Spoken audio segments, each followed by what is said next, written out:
seen Nolf in the back a minute ago, and I told him I'd never pulled guard in my whole life in competition, so obviously it's not going to change regardless of who I fight, so yeah, I'm ready to scrap him and take him down. Friday is the big day. CJI is happening, and I was interviewing a couple of different fighters and asking some really important questions. One of them was to Gorilla Hands, and I asked, who's the best surfer out of you three? What is your guys' answer? That's a critical question right there. That's like that's Between a you super two? heavy question. I say I'm gonna have to combo Gorilla Hands. I'm sorry, brother. It's a combination situation. Yeah, but then I think in the heat, I might have to barely edge you out when it comes up to surfing. Dude. Oh, each other. Shoot, if the waves are bigger, then I win. If it's smaller, he likes the little small ones. Interesting.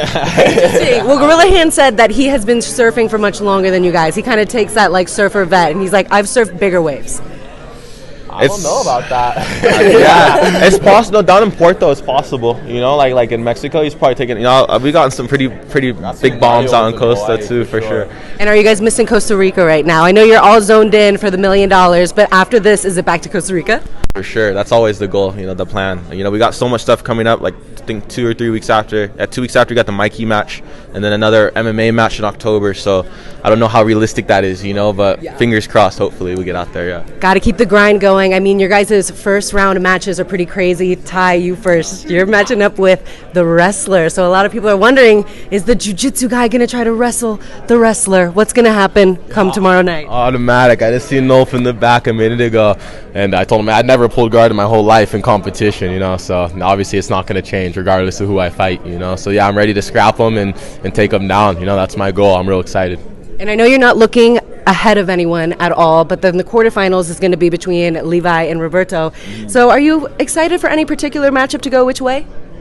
Yeah, you know what? Either one of those guys are super tough. I'm happy to fight either one of them. I like Roberto a lot. He's a super cool guy. I think he's going to edge out Levi, but it is a super interesting match because I'd say Levi's strong suit is where Roberto kind of has a little bit of a hole, in the leg department. So we'll see who ends up on top, and then yeah, I'm excited to scrap him. Yeah, that is another awesome first round that we have coming up. But another one, Mateus Denise and Kade Ruotolo. What was your reaction when you heard that? I was stoked. I thought it was I've never fought Mateus, so it's a cool thing about it. Ty had got matches with both Roberto and Levi, so we kind of are similar with those guys' games. Mateus never had a matchup with him, so I think it's exciting for me. On paper, he's an ADCC champion. I was surprised he was going to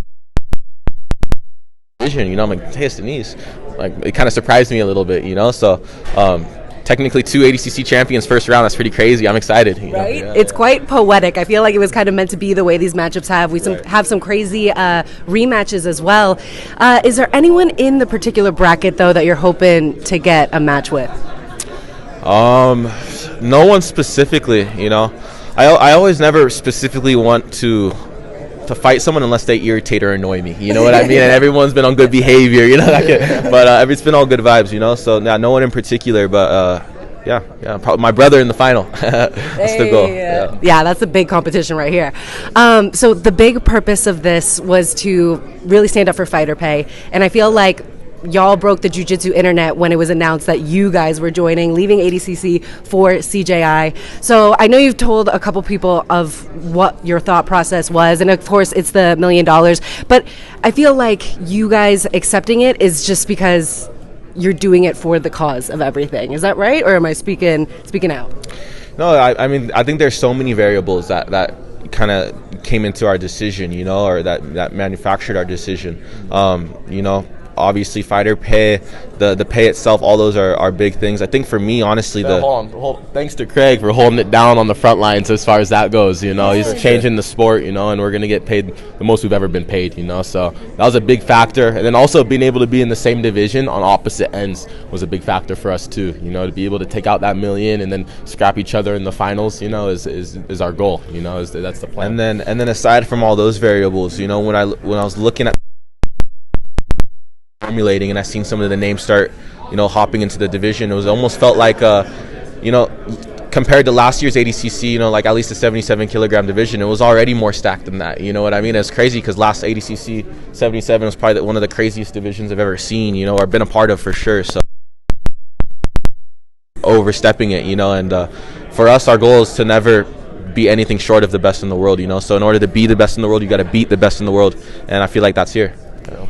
And finally, I see you have some family and friends here. I got done watching the Roots documentary on Flow Grappling. If you have not seen that, go check it out. It is one of the best docuseries that they've had.